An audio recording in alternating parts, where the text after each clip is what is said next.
പഠിച്ചു. ഇനി ഒരു കഥയിലോട്ട് പോകാം. എല്ലാവരും ശ്രദ്ധിക്കുക. നിങ്ങൾക്ക് കുറച്ചും കൂടെ ഒന്ന് മനസ്സിലാക്കാൻ വേണ്ടി ഞാൻ സ്ക്രീനിൽ കുറച്ച് ഫോട്ടോസും കരുതിയിട്ടുണ്ട്. കഥയിലോട്ട് പോവാം. ഇല്ലെങ്കിൽ ഇല്ല, അവിടെ ഇരുന്നാൽ മതി, ഞാൻ തുടങ്ങാം. ഓക്കെ, കഥയിലോട്ട് പോവാം.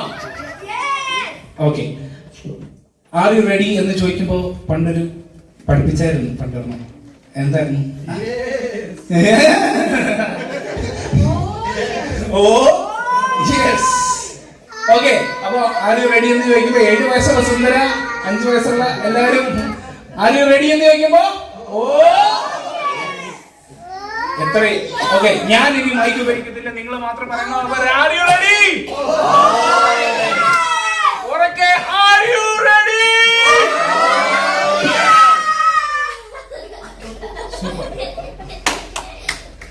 ഓക്കെ ഓക്കെ, ഇനി എല്ലാവരും കഥ കേൾക്കാൻ വേണ്ടി നിശബ്ദരായിട്ടിരിക്കുക. ഓക്കെ, ശ്രദ്ധിക്കുക.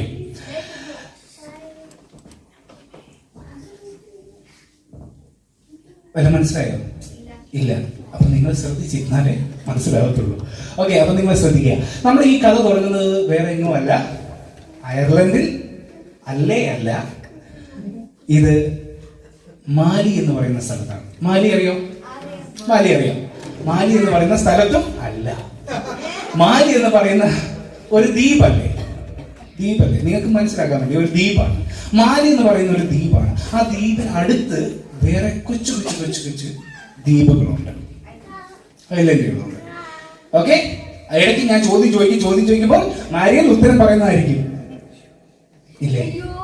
അപ്പൊ ശ്രദ്ധിക്കണം. ഓക്കെ, അപ്പോ ഒരു ദ്വീപിൽ ഒരു കൊച്ചു വീട്, കടലിനോടടുത്ത് കൊച്ചു വീടുണ്ടായിരുന്നു.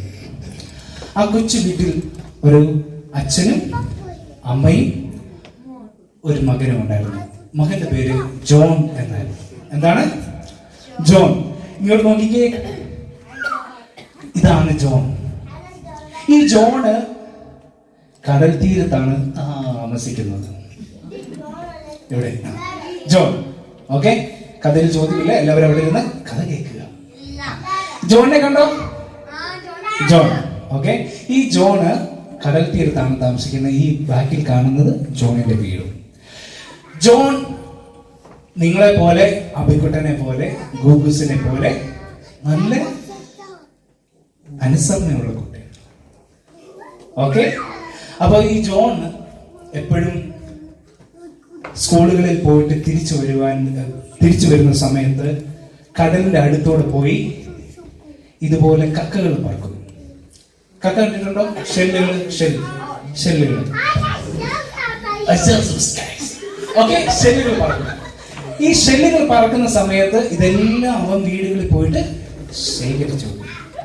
ഞാൻ പറഞ്ഞിരുന്നു ജോണിന് ആരൊക്കെയുണ്ട്? ജോണിന് ആരൊക്കെയുണ്ട്? മതി, പറ. ജോൺ ആരൊക്കെയുണ്ട്? ഗൂഗിൾസ് പറയൂ. നീയാണോ ഗോഗു? ഡാഡി ഉണ്ട്, മമ്മി ഉണ്ട്, അല്ലേ? ഡാഡി മമ്മി ഉണ്ട്. ഈ ഡാഡി വർക്ക് ചെയ്യുന്നത് വേറൊരു ദ്വീപിലാണ്. അപ്പൊ ഈ ദ്വീപിൽ പോകാൻ എന്ത് ചെയ്യണം? ഷിപ്പ് വേണം. ബോട്ടല്ല, ഷിപ്പ്. അപ്പൊ ഒരു ദ്വീപിൽ നിന്നും മറ്റൊരു ദ്വീപിലേക്ക് പോകണമെങ്കിൽ ഒരു ഷിപ്പ് വേണം. അങ്ങനെ ഈ ജോൺ ഡാഡിയുമായിട്ട് ഭയങ്കര ക്ലോസ് ആയിരുന്നു. ഡാഡി ഒരു വർഷം അല്ലെങ്കിൽ 3 വർഷത്തേക്ക് ജോണിനെ വിട്ട്, അമ്മയും വിട്ട്, അവരുടെ സ്ഥലം വിട്ട് വേറൊരു ദ്വീപിലേക്ക് പോകും, അവിടെ വർക്ക് ചെയ്യുക. അങ്ങനെ ജോണിന് പപ്പയെ പിരിഞ്ഞിരിക്കുന്ന ഭയങ്കര വിഷമമാണ്. പപ്പ വളരെ വിഷമത്തോടുകൂടി ജോണിനെയും മമ്മിയെയും വിട്ടു പോകുമ്പോൾ ജോണിനൊക്കെ പറഞ്ഞു, ജോൺ, നീ എപ്പോഴും കണക്ട് ചെയ്യുന്ന നിന്റെ ഷെല്ലുകളില്ലേ, ഈ പ്രാവശ്യം ഞാൻ പോയിട്ട് നിങ്ങൾക്ക് വരാൻ വേണ്ടിയുള്ള ഷിപ്പിന്റെ ടിക്കറ്റ്സ് ഞാൻ നിങ്ങൾക്ക് അയച്ചു തരാം. ആ ഷിപ്പിന്റെ ടിക്കറ്റ്സ് നിങ്ങൾക്ക് അയച്ചു തരുമ്പോൾ നീ കളക്ട് ചെയ്യുന്ന എല്ലാ ഷെല്ലുകളും എനിക്ക് കൊണ്ടുവരണം. നിനക്ക് ഏറ്റവും വിലപ്പെട്ടതായ നിന്റെ ഷെല്ലുകൾ എനിക്ക് വേണ്ടി കൊണ്ടുവരണം എന്ന് പറഞ്ഞു. അങ്ങനെ ജോൺ ഓരോ ദിവസവും സ്കൂളിൽ പോയി കഴിഞ്ഞതിന് ശേഷം ഇതുപോലെ ഷെല്ലുകൾ പറക്കുവാൻ വേണ്ടി സീഷോറിൽ പോകും. അങ്ങനെ വളരെ ദിവസങ്ങൾ എണ്ണി നിൽക്കുമ്പോൾ ജോണിന്റെ അമ്മ ഒരു ദിവസം ഇതുപോലെ വീടിനടുത്ത് നിന്ന് ജോൺ ഇങ്ങനെ ഷെല്ലുകൾ പറക്കിക്കൊണ്ടിരിക്കുമ്പോൾ അടുത്ത് വന്നിട്ട് പറഞ്ഞു, മോനെ, നാളെയാണ് ദിവസം. നീ ഇതെല്ലാം കളക്ട് ചെയ്തില്ലേ? നാളെയാണ് നമ്മൾ ഒത്തിരി ആഗ്രഹിച്ചുകൊണ്ടിരുന്ന പപ്പയെ കാണാൻ പോകേണ്ട ഷിപ്പ് വരുന്ന സമയം. അങ്ങനെ ജോൺ വളരെ സന്തോഷത്തോടുകൂടി ഓരോ ഷെല്ലുകളും പറക്കി സീഷോറിൽ പോയി ഷിപ്പിൽ കയറി. ആ ഷിപ്പിനകത്ത് അനേകം ആളുകളുണ്ട്. ജോണും മമ്മിയും ഈ ഷിപ്പിന്റെ ഏറ്റവും അടിത്തട്ടിൽ വിശ്രമിച്ചുകൊണ്ട് കിടക്കുമ്പോൾ ജോൺ പതുക്കെ ഉറക്കത്തിലേക്ക് പോയി. മണിക്കൂറുകൾ കഴിഞ്ഞു, രാത്രിയായി. ഭയങ്കരമായ നിലവിളി ശബ്ദം കേട്ടിട്ടാണ് ജോൺ എഴുന്നേൽക്കുന്നത്. ജോൺ എഴുന്നേൽക്കുമ്പോൾ അവന്റെ അടുത്ത് കിടന്ന മമ്മിയെ കാണുന്നില്ല. അപ്പോൾ പെട്ടെന്ന് അവൻ പേടിയായി ആ ഷിപ്പിന്റെ മേല് വശത്തേക്ക് വരാൻ വേണ്ടി ട്രൈ ചെയ്ത സമയത്ത് ആ ഷിപ്പ് അവൻ കാണുന്നത് തീ പിടിച്ച് കിടക്കുന്നതാണ്. അങ്ങനെ ലൈഫ് ബോട്ട് നിങ്ങൾ കണ്ടിട്ടുണ്ടോ? ലൈഫ് ബോട്ട് എന്താണ് ലൈഫ് ബോട്ട് എന്ന് പറഞ്ഞാൽ ഷിപ്പുകളിൽ ഉള്ളിലുള്ള ചെറിയ ബോട്ടുകളിൽ ആളുകൾ കയറി പോകുന്നു. ആ ഷിപ്പ് പെട്ടെന്ന് തീ പിടിക്കുന്നതാണ് ജോൺ ശ്രദ്ധിച്ചത്. അവന്റെ അമ്മയെ അവിടെ എല്ലാം നോക്കി, അവിടൊന്നും അവന്റെ അമ്മയെ കണ്ടില്ല. ആളുകൾ അങ്ങോട്ടും ഇങ്ങോട്ടും ഓടുകയാണ്. ഷിപ്പ് എപ്പോ വേണേലും മുങ്ങിപ്പോകും, തീയിൽ പൂർണ്ണമായി നശിച്ചു പോകുമെന്ന അവസ്ഥ വന്നു. അകലെ നിന്ന് ജോൺ എന്ന് അവന്റെ അമ്മയുടെ ശബ്ദം കേട്ടു. പെട്ടെന്ന് ജോൺ അവൻ അമ്മയുടെ അടുത്തേക്ക് വന്നു. ക്യാപ്റ്റൻ പറഞ്ഞു, ഇനി ഒരു ലൈഫ് ബോട്ട് മാത്രമേ ഉള്ളൂ, നിങ്ങൾ ആരെങ്കിലും ഒരാൾക്ക് വരാം. എല്ലാവരും ലൈഫ് ബോട്ടിൽ നിൽക്കുമ്പോൾ അമ്മ വളരെ വിഷമത്തോടുകൂടി ജോണിന്റെ അടുത്ത് പറഞ്ഞു, ജോൺ മോനെ, ഈ ലൈഫ് ബോട്ടിൽ ഒരാൾക്ക് മാത്രമേ കയറാൻ കഴിയൂ. എനിക്ക് വളരെ ആഗ്രഹമുണ്ട് പപ്പായെ കാണണം, അടുത്ത ഷോറിൽ വരണം, പപ്പായെ കാണണം എന്നൊക്കെയുണ്ട്. പക്ഷേ ഈ ബോട്ടിൽ ഒരാൾക്ക് മാത്രമേ പോകാൻ കഴിയൂ. ഈ ബോട്ടിൽ കയറി ഈ ബോട്ട് പപ്പയുടെ അടുത്ത് എത്തുമ്പോൾ പപ്പ ചോദിക്കും, മോനെ മമ്മി എത്തിയേ? അപ്പോ മോൻ പറയണം,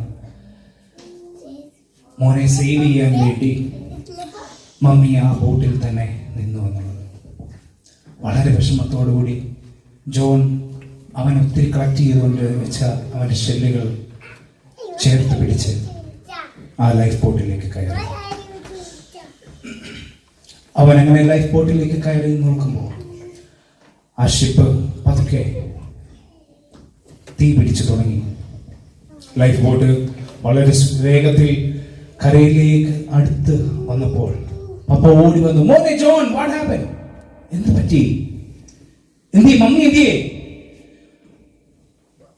അങ്ങനെ ദൂരത്തേക്ക് നോക്കി ആ കത്തിക്കൊണ്ടിരിക്കുന്ന ഷിപ്പിലേക്ക് അവൻ പോയിന്റ് ഔട്ട് ചെയ്തിട്ട് പപ്പയോട് പറഞ്ഞു, പപ്പ മമ്മി ആ കത്തിക്കൊണ്ടിരിക്കുന്ന ബോട്ടിലാണ്, ആർക്കും സേവ് ചെയ്യാൻ പറ്റിയില്ല. ഞാൻ ഒറ്റയ്ക്കായി പോയ സമയത്ത് ഞാൻ അവിടെ പെട്ടുപോകുമെന്നുള്ള ഒരു സന്ദർഭം വന്നപ്പോ മമ്മി എനിക്ക് വേണ്ടി അവിടെ ഇറങ്ങി എന്നെ സേവ് ചെയ്തു. അങ്ങനെ ആ തീരത്ത് പപ്പായും ജോണും മാത്രം ആ കത്തിക്കരിഞ്ഞ ആ ബോട്ടിലേക്ക് നോക്കി വളരെ വിഷമത്തോടെ. പ്രിയ ദൈവമക്കളെ, കുഞ്ഞുങ്ങളെ, ഇതുപോലെ 2000 വർഷങ്ങൾക്ക് മുമ്പ് കാൽവറിയിൽ യേശുപ്പച്ചൻ നമുക്ക് വേണ്ടി യാഗമായതുകൊണ്ട് നമ്മളിപ്പോഴും ഇവിടെ ആയിരിക്കുന്നത്. തന്റെ അവസാന തുള്ളി രക്തം വരെയും നമുക്ക് വേണ്ടി ചിന്തി. പാപത്തിന്റെ ശമ്പളം എന്താണ്? മരണം. ആ മരണം നമുക്ക് കിട്ടാതിരിക്കാൻ നമുക്ക് വേണ്ടി യേശുപ്പച്ചൻ ആ മരണം ഏറ്റെടുത്തു. അങ്ങനെ നമ്മളെ മരണത്തിൽ നിന്നും രക്ഷിച്ചത് ആരാണ്? യേശുവ. Okay, thank U.